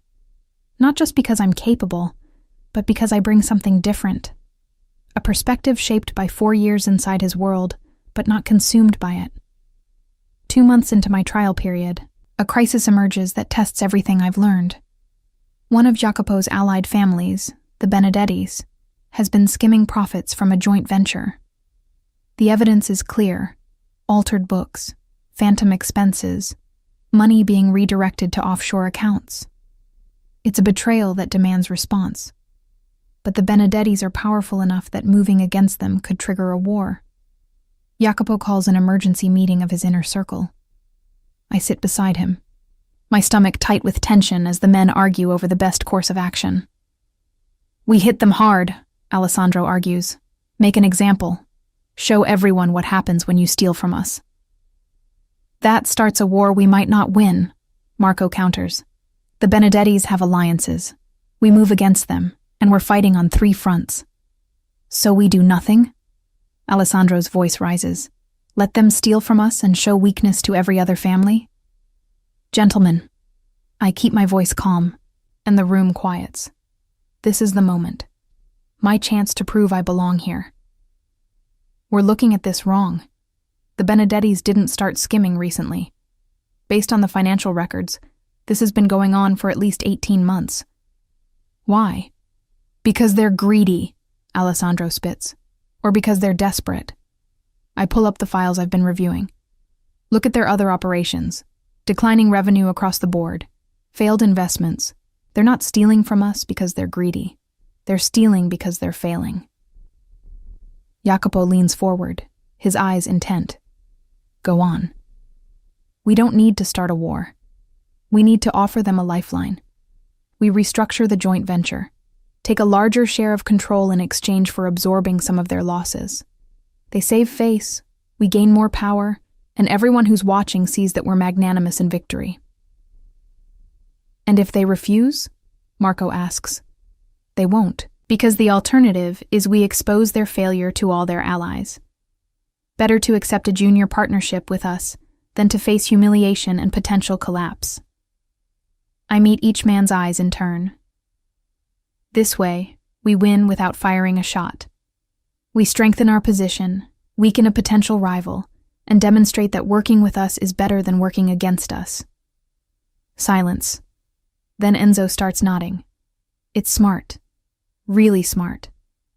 It's brilliant, Jacopo says quietly. Marco, reach out to the Benedettis. Set up a meeting to discuss restructuring our partnership. Make it clear it's their only option. The strategy works perfectly. Within a week, the Benedettis have agreed to the restructure, giving Jacopo majority control of their most profitable operations in exchange for financial stability. Other families, watching the maneuver, approach Jacopo about similar partnerships, seeing an opportunity to shore up their own failing enterprises. You just expanded my empire by 20% without a single act of violence, Jacopo tells me that night. That's statecraft, Jasmine. That's what a consiliary does. I just saw an opportunity and took it. No. You saw what everyone else missed because you weren't blinded by pride or tradition or the need to prove dominance. You saw the elegant solution. He pulls me close. The 3-month trial period ends next week. I'm making it official. You're my consiliere. Permanently. Pride swells in my chest. What about the others? Marco, Alessandro, are about to vote unanimously to make your position permanent. I checked with each of them this afternoon. Even Alessandro admitted you've proven yourself. I've done it. In 3 months, I've gone from being Jacopo's assistant to being his equal partner in running his empire. The girl who walked into his office 4 years ago looking for a temporary job could never have imagined this. But that night, as I'm reviewing files in Jacopo's study, my phone rings. Unknown number. My blood runs cold. Hello? Jasmine Ferraro? The voice is unfamiliar. Female. Professional. This is Agent Victoria Russo with the Financial Crimes Division. We need to talk about your employer. My heart stops. I don't know what you're talking about. I think you do. We've been building a case against Jacopo Moretti for 18 months. Financial fraud, money laundering, racketeering. And we have evidence that you've been instrumental in facilitating these activities over the past 3 months. Evidence. They've been watching me, watching us, since I became consiliere. I have nothing to say to you. Then perhaps you'll have something to say to a federal prosecutor. We can offer you immunity, Jasmine. Full protection for you and your sister. All you have to do is testify about Moretti's operations. I'll never... Think about it. We'll be in touch. The call disconnects. I sit frozen, the phone still in my hand. They're coming for Jacopo. For all of us. And they think I'll turn against him to save myself. They have no idea how wrong they are. I tell Jacopo immediately. There's no hesitation. No moment of considering whether I should protect myself first. The second he walks into the study, I'm showing him my phone's call log. The feds contacted me. Agent Victoria Russo, Financial Crimes Division. They have an investigation, and they think I'll cooperate. Jacopo goes very still, his expression turning to stone. What exactly did they say? I relay the conversation word for word, watching his face for reaction. When I finish, he's quiet for a long moment. They're right about one thing. He finally says, "You would be the perfect witness. You know everything, Jasmine. Every file, every transaction, every carefully hidden connection between my legitimate businesses and the rest. If you testified, I'd spend the rest of my life in prison. I would never. I know." He pulls me against him, his arms tight. "I know you wouldn't betray me, but they don't know that, which means they'll keep pushing. Harder pressure, better offers, veiled threats against Julia. Fear ices through me. You think they'd threaten her? I think desperate prosecutors do desperate things." He pulls back to look at me. "I need to make calls. We need to know exactly what kind of case they have, who else they've approached, how deep this investigation goes." Over the next 48 hours, Jacopo's entire network mobilizes. Lawyers are consulted. Officials on his payroll are quietly asked what they know. And piece by piece, we assemble the picture. The investigation is real and extensive. Agent Russo has been building it for 18 months, since before I became consiliary. They have financial records, surveillance, testimony from lower-level associates who've taken deals. But their case has a fatal weakness. They can't definitively connect Jacopo to the illegal activities. Everything is done through intermediaries, shell companies, carefully maintained distance. Unless they get someone from his inner circle to testify. Someone like me. They'll offer you everything, Jacopo's lead attorney explains during an emergency meeting. Immunity, witness protection, money. They'll paint Moretti as a monster and you as a victim who can finally be free. I'm not a victim. My voice is hard, and I'm not interested in their offers. Even if it means going to prison yourself? The lawyer's gaze is assessing. They have evidence of your involvement in financial restructuring over the past 3 months. If Moretti goes down, you could go down with him. The thought of prison terrifies me, but not as much as the thought of betraying Jacopo. Then I go down with him. Something flashes in Jacopo's eyes, fierce pride mixed with concern. Jasmine. No, I cut him off. Whatever we're facing, we face it together. I made my choice when I accepted the consiliere position. I knew the risks. You didn't sign up to go to federal prison. I signed up for you. All of you, including the dangerous parts. I take his hand. So what's our strategy? How do we protect the organization? The plan we develop is complex and risky. We start moving money, restructuring operations, creating distance between Jacopo and anything potentially criminal. It's like performing surgery on a moving patient, cutting away the diseased parts while trying to keep the whole body alive. I work 20-hour days, reviewing every contract, every financial record, every piece of paper that could be used as evidence. Jacopo works beside me, and I watch the strain take its toll. Shadows appear under his eyes. His movements become more tense, more controlled. 3 weeks into our defensive maneuvers, Agent Russo contacts me again. Miss Ferraro, I'm going to be direct. We know you've been moving money, restructuring operations. That's obstruction of justice. It makes you an accessory after the fact, but our offer still stands. Cooperate with us, and we'll give you immunity for everything. And if I don't cooperate, then we prosecute you alongside Moretti. Is that really what you want? Prison time for a man who's using you just like he uses everyone else? The accusation stings, but I keep my voice level. You don't know anything about my relationship with Mr. Moretti. I know that powerful men like him don't actually care about anyone except themselves. I know that when it comes down to it, he'll save himself and let you take the fall. Don't let misplaced loyalty destroy your life, Jasmine. Thank you for your concern, Agent Russo. But I'm not interested in your offer. Don't contact me again. I hang up before she can respond. That night, as Jacopo and I review legal documents in his study, I can feel the weight of his worry. You should take their offer, he says quietly. I look up sharply. What?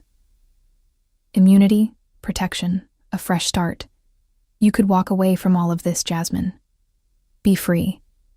I don't want to be free of you. Even if staying means prison? His voice cracks slightly. I can't let you sacrifice your future for me. I set down the papers I'm holding and move to where he sits. Kneeling beside his chair, I take his face in my hands, forcing him to look at me. Listen to me very carefully, Jacopo Moretti. I love you. Not because you're powerful or because I'm trapped or because I don't know better. I love you because you're the only person who's ever seen me completely and valued what they saw. Because you challenged me and trusted me and made me stronger than I ever knew I could be. My thumbs stroke his cheekbones. I'm not leaving you. Not for immunity, not for safety, not for anything. We win this together, or we lose it together. Those are the only options. He kisses me then, desperate and claiming, and I taste fear on his lips. Fear for me, for what I'm risking, for what he might cost me. I don't deserve you, he breathes against my mouth. Probably not, but you have me anyway. The breakthrough comes from an unexpected source. Marco discovers that one of the associates who testified against Jacopo did so under coercion. The feds had threatened his family, manufactured evidence, crossed legal lines to force his cooperation. It's not much, but it's enough to question the integrity of their entire investigation. Jacopo's lawyers file motions, demanding to see the FBI's methods, questioning whether evidence was obtained legally. The investigation that seemed so solid starts to show cracks. And then we get the call that changes everything. Agent Russo has been removed from the case, Jacopo's attorney says, barely concealing his satisfaction. Internal Affairs found irregularities in how she conducted the investigation. The whole case is being reviewed. It's not over. The feds don't give up that easily, but it's a reprieve. Time to shore up our defenses, to make sure there's nothing they can definitively prove. 2 months later, the investigation is quietly dropped. Insufficient evidence, the official statement says. But we know the truth. Jacopo's network of lawyers and officials and carefully maintained leverage did what it was designed to do: protect him from exactly this kind of threat. The night we get the news, Jacopo takes me to the roof of his building. Milan spreads out before us, glittering and beautiful, the city that's become ours in ways I never imagined.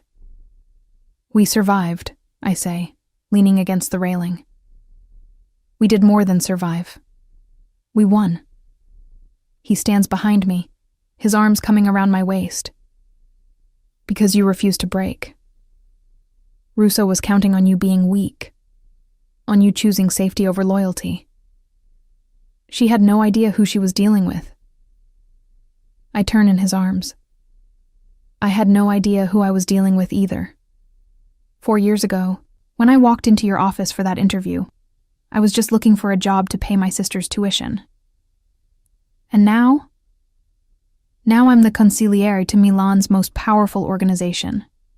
Now I'm in love with a man who terrifies most people. Now I'm making decisions that affect hundreds of lives. I smile. It's been an interesting character arc. He laughs, the sound warm and genuine. Then his expression turns serious. I have something for you. He pulls out a velvet box. This time, I know what it is before he even opens it. The ring inside is stunning. A large diamond surrounded by smaller stones, elegant and timeless. 4 years ago, you came into my life by accident, Jacopo says. You were supposed to be temporary, an assistant, nothing more, but you became everything.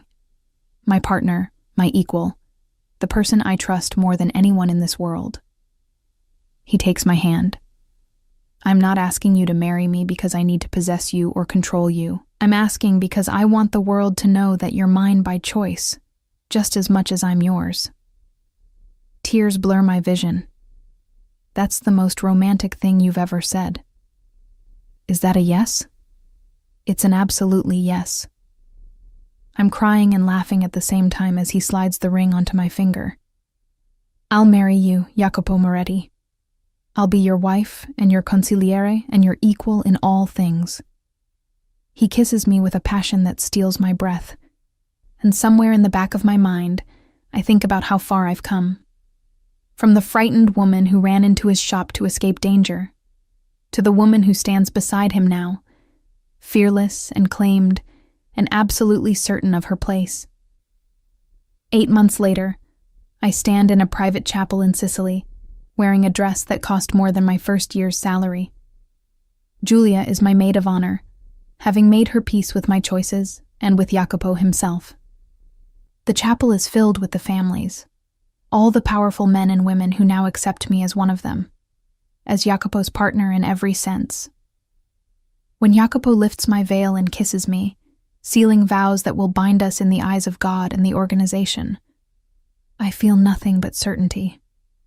This dangerous, complicated, morally ambiguous life is mine by choice, and I wouldn't change a single thing. 6 months after the wedding, I'm in my office. My own office now, adjacent to Jacopo's, when Giulia calls.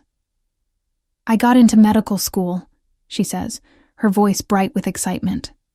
Full scholarship to Johns Hopkins. Pride swells in my chest. Leah, that's incredible. I'm so proud of you. I couldn't have done it without you. The tutors you hired, the prep courses, Jasmine, you made this possible. After we hang up, I sit back in my chair, looking around at my life. The expensive office, the ring on my finger, the files on my desk detailing operations that exist in moral gray areas, the power I wield with a word or a signature. Jacopo appears in my doorway, as if summoned by my thoughts. Good news? Giulia got into medical school. He smiles, genuine and warm. She'll make an excellent doctor. Though she comes from impressive stock, her sister is running half of Milan's underworld after all. Co-running, I correct, standing to kiss him. We're partners, remember? How could I forget? His arms circle my waist. You remind me every time you override one of my decisions in meetings. Someone has to keep you from making impulsive moves. And someone has to encourage you to take necessary risks. We balance each other. It's true. In the year since I became consiliary officially, we've refined our working relationship into something more effective than either of us could be alone. Jacopo provides the boldness and the deep knowledge of tradition. I provide strategy and a willingness to break from convention when needed. Together, we've expanded his empire while simultaneously legitimizing parts of it, moving operations into legal territory where possible, and maintaining careful distance from what can't be legitimized. There's a meeting tonight, Jacopo says. The Calabrian families want to discuss a partnership. I need my consiliary's counsel. The Calabrians are traditional. They won't like taking advice from a woman. Then they'll learn to adjust or find another partner. His voice is firm. You're not negotiable, Jasmine. Not anymore. Anyone who wants to work with me works with us. The casual way he says it, the absolute certainty that I'm his equal in all business matters, still makes my heart flutter. That night, I sit beside Jacopo at the negotiating table, and I watch the Calabrian representatives' faces as they realize I'm not just decoration. I'm the one asking the sharp questions, identifying the weak points in their proposal, pushing for terms that favor us. By the end of the meeting, we've secured a deal that gives us access to southern routes while maintaining control of all decision-making. The Calabrians leave looking slightly stunned. You eviscerated their proposal, Marco says with something like awe after they're gone. I optimized it. I correct. There's a difference. Jacopo's hand finds mine under the table, squeezing gently. Pride and possession in equal measure. Later, at home, the estate that's become ours, filled with both our touches now, Jacopo and I stand on the terrace looking out over the grounds. Do you ever regret it? He asks quietly. The choices you made, the life you left behind. I think about the question seriously, considering the woman I was 4 years ago. The modest dreams, the simple life, the safety of obscurity. No, I say finally. That life was too small for who I was becoming. I just didn't know it until you showed me something bigger. I showed you darkness. You showed me power, choice, the ability to shape my own destiny instead of letting it shape me. I turned to face him. Yes, there's darkness in this life. Moral compromises I have to make peace with. Dangers that never fully disappear. But there's also purpose, partnership, and a love that's more real than anything I ever had before. Even knowing what I am, what we do. Especially knowing, because you've never lied to me about it. You've never pretended to be something you're not. I take his hands. I chose you with my eyes open, Jacopo. I chose the darkness along with the light. I chose all of it.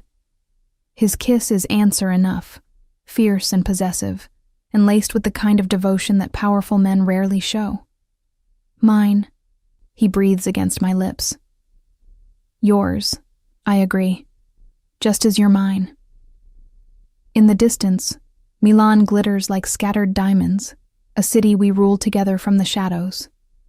Somewhere out there, people are making deals in our name, moving money through channels we've created, living lives that intersect with our empire in ways they'll never fully understand.